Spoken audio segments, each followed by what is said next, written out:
अस्सलाम वालेकुम। मेरा नाम ज़ैनब है। कराची के एक शफ़ीक ग्रामीण में पल-कर जवान हुई, जहाँ रिश्ते और बंधन मज़बूत होते थे। मेरा चचाज़ाद अज़ीज़ फ़रहान बचपन से ही मेरे सबसे अच्छे दोस्त थे। स्कूल की पहली सीट से लेकर यूनिवर्सिटी के आखिरी रूम तक, हर खुशी और खामोशी का साथी। मैंने 15 साल तक दिल के अंदर एक खामोश मोहब्बत। फिर भी फ़रहान ने कभी मेरी तरफ नहीं देखा था। मंडे के दिन जब हमारी क्लास होती, फ़रहान पीछे वाली सीट पर बैठता, मैं सामने अपने नोट्स बनाती। मैं उसको देखती रहती, उसकी हरकतें नोट करती रहती, लेकिन उसने कभी मेरी तरफ नहीं देखा था। स्कूल के फंक्शन में उसके साथ फ़ोटो, यूनिवर्सिटी ग्रुप प्रोजेक्ट में उसके साथ बैठकर काम, हर लम्हा मेरे लिए अनमोल था, मगर दिल की बात ना कह सकी। घर में सब कहते थे कज़न की निस्बत होती है, कज़न्स हमेशा बहन भाई होते हैं, शादी नहीं हो सकती इनकी आपस में। मगर मेरा दिल जानता था कि मोहब्बत को कोई रस्म व रिवाज नहीं रोकता। मैंने दिल में ठाना कि जब तक फ़रहान खुद नहीं कहेगा, मैं भी खामोश रहूँगी। लेकिन फ़रहान कभी कहता तो तब ना, जब वो मुझसे मोहब्बत करता। 15वें साल के इख्तिताम पर फ़रहान की शादी के लिए प्रपोज़ल आ गया।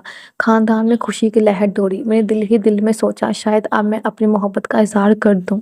अगली सुबह मैंने बहादुरी से उसे कॉल की, फ़रहान, मैं तुमसे एक बात करना चाहती हूँ। वो मुस्कुराया, मगर आवाज़ में सर्द मोड़ी थी। ज़ैनब, तुम मेरी कज़न हो। मैंने कभी ऐसे ऐसे बारे में सोचा नहीं था। उसके बाद मेरे सीने पर ऐसा बम्पर छोड़ गई कि मेरा सर टूट रहा था, मेरा सर झूम रहा था। अल्फाज ऐसे थे कि बस वो ज़हर थी। तो फिर तुम ठीक है, मैं छोड़ती हूँ। मैंने कॉल बंद कर दी और मेरी आंखों में आंसू लिए कमरे में बेहोश हो गई।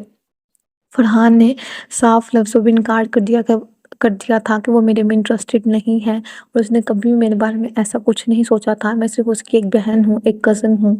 और मैंने भी उसको कॉल के एंड पे कह दिया था कि ठीक है, मेरे लिए तुम भी बस एक भाई हो, एक कज़न हो। लेकिन मेरा दिल था कि अभी भी मान नहीं रहा था। और इस तरह वक्त गुजरता गया और उसकी शादी के दिन करीब आते गए। अगले कई महीने मैंने खुद को खोया हुआ देखा, खाना भूल गई, नींद गायब हो गई। यूनिवर्सिटी के इम्तिहानात करीब थे, मगर मेरी सोच सिर्फ फरहान और मेरे टूटे ख्वाबों पर मुश्तमिल थी। दोस्त कहते, ज़ैनब छोड़ दे इसे, ये मोहब्बत नहीं है, खुद को अज़ियत है। तुमने तो 15 साल खुद को अज़ियत में रखा, जिसकी कोई वजह भी नहीं थी। मगर दिल की वो चोट दिल में से रह गई थी। एक शाम अम्मी ने कहा, बेटा तुझे सुकून की ज़रूरत है, रूह को अल्लाह के करीब ले जा, तहज्जुद पढ़कर देख।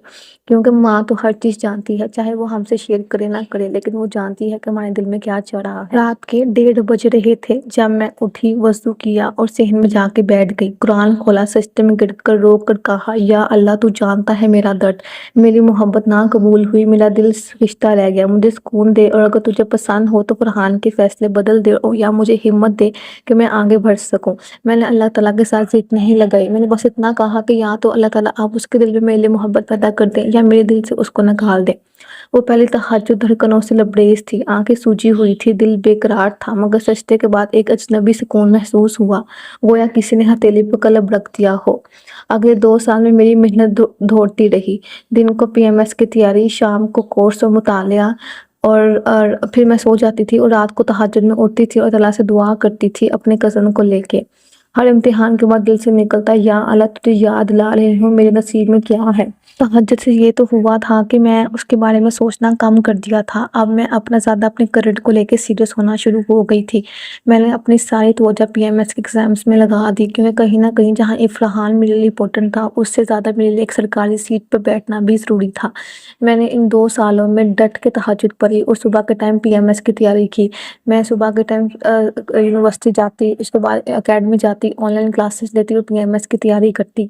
और कहीं न कहीं रात के आखिरी पहर में तहज्जुद पढ़ती और फरहान को याद करती और अल्लाह से फरहान की बात करती। फिर इस तरह 2 साल गुज़र गए, जहाँ इसकी शादी का ज़ोर-शोर था फरहान की, वहीं भी मेरे पीएमएस का एग्ज़ाम क्लियर हो गया। पूरे ख़ानदान में खुशी की एक लहर दौड़ गई। सबने मुबारकबाद दी मेरे बाबा को, मेरी माँ को, कि आपकी बेटी ने पीएमएस पास कर लिया है, ये तो बहुत ही एक अच्छी बात है। हर कोई मेरे माँ-बाप के पास खुशखबरी लेके आ रहा था। पूरे ख़ानदान में, हमारा ख़ानदान बहुत मिलनसार है, पूरे ख़ानदान में खुशी की लहर दौड़ गई थी। اب جب خاندان میں فرحان کا نام آتا میرا دل پہلے جیسا بے قرار نہ ہوتا۔ میں خود کو مصروف رکھتی، ورک فائل، سماجی خدمات، دوستوں کی رہنمائی، ہر تہجد میں ایک ہی دعا، یا اللہ مجھے عزت و وقار سے نوازا، جو میرے لیے بہتر ہے وہ لکھ دے۔ ایک دن جب میں دفتر سے گھر لوٹی تو امی کو ایک فون آیا، وہ فرحان کی والدہ کا تھا۔ وہ مجھ سے ملنا چاہتی تھی، وہ ہمارے گھر والوں سے ملنا چاہتی تھی، اور وہ فرحان کا رشتہ میرے لیے لے کے آنا چاہتی تھی۔ خیر میری ماما نے تب تو انہیں کچھ نہیں کہا، انہوں نے کہا ضرور آئیں، اور انہوں نے کال بند کر دی۔ لیکن سب گھر میں یہی بات کر رہے تھے کہ فرحان کا تو رشتہ ہو گیا ہے، اب وہ کیا رشتہ ٹوٹ گیا ہے، وہ ہماری بیٹی سے کیوں رشتہ جوڑنا چاہتے ہیں۔ فرحان کا پرپوزل دیکھ کر میرے دل میں پہلی بار خود اعتمادی کی شعاع دوڑی۔ میں نے کہا اگر تم نے مخلص دل سے رشتہ مانگا ہے تو میں تیار ہوں، مگر اپنی کامیابی و مقام کے لیے۔ فرحان حیران تھا، اس نے پوچھا زینب کیا تم واقعی وہی ہو جو کبھی اپنے جذبات چھپاتی تھی؟ میں نے جواب دیا وہ زینب کھو گئی تھی جب میں نے خود کو تمہارے فیصلے پر لگا دیا۔ اب میں وہ ہوں جسے اللہ نے مضبوط بنایا ہے تہجد کے سجدے میں۔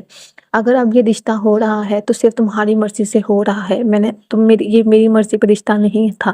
2 سال بعد تم نے انکار کیا تھا اور میں سب کچھ بھول گئی تھی۔ اب اگر تم چاہتے ہو تو یہ رشتہ ہو جائے گا۔ اگر یہ رشتہ اس لیے ہو رہا ہے کہ میں چاہتی ہوں تو یہ رشتہ ابھی ختم کر دو۔ اس کو پتہ لگ گیا تھا کہ اب میں وہ زینب نہیں رہی جس کے لیے وہ بیچارگی کر کے میرے رشتہ لے کے آ رہا ہو۔ کہیں نہ کہیں یہ بات تو تھی کہ اس کو میری پوسٹ دیکھ کر اچھا لگا تھا، کیونکہ اس کو کریئر اورینٹڈ لڑکیاں کافی پسند تھی جو اپنے کریئر کو لے کے سیریس تھی، اور میں نے تو PMS کی سیٹ ہی حاصل کر لی تھی۔ خیر چند ہفتوں میں رسمی طور پر خاندان نے بات طے کی۔ نکاح کی صبح میں نے سفید اور سنہری جوڑا پہنا۔ دفتر کی وردی والے بیچز گھر پر نہیں تھے، یہ میری اپنی محنت اور دعاؤں کا بیج تھا۔ عقد کے وقت میں نے دل سے کہا یا اللہ تو نے میری عزت بڑھائی، میری دعا سنی اور میری زندگی کو بدل ڈالا۔ فرحان نے مسکرا کر کہا زینب تم نے مجھے آج ماضی کا فرحان نہیں رہنے دیا، تم نے مجھے نئی فرحان بنایا ہے۔ اب ہر رات تہجد میرا سفر ہے، سجدوں میں شکر ہے، دن میں خدمت خلق ہے۔ دوست پوچھتے ہیں زینب تمہاری کامیابی کا راز کیا ہے؟ تمہیں PMS کی سیٹ بھی مل گئی اور تمہیں فرحان بھی مل گیا۔ میں کہتی ہوں تہجد وہ معجزہ ہے جس نے 15 برس کی چھپ توڑ دی ہے، مجھے کامیابی دی ہے، مجھے کانفیڈنٹ بنایا ہے، مجھے شرمیلی نہیں رہنے دیا، مجھے بولڈ کیا ہے، اور سب سے بڑھ کر فرحان تو خود میری جھولی میں پھینک دیا ہے۔ اب میں اس کی طرح بے قرار نہیں ہوں، وہ میرے لیے زیادہ بے قرار ہے۔ اور میں کہوں گی یہ صرف اور صرف تہجد کی وجہ سے ہوا ہے کہ آج میں کامیاب ہوں اور فرحان میری قسمت میں ہے۔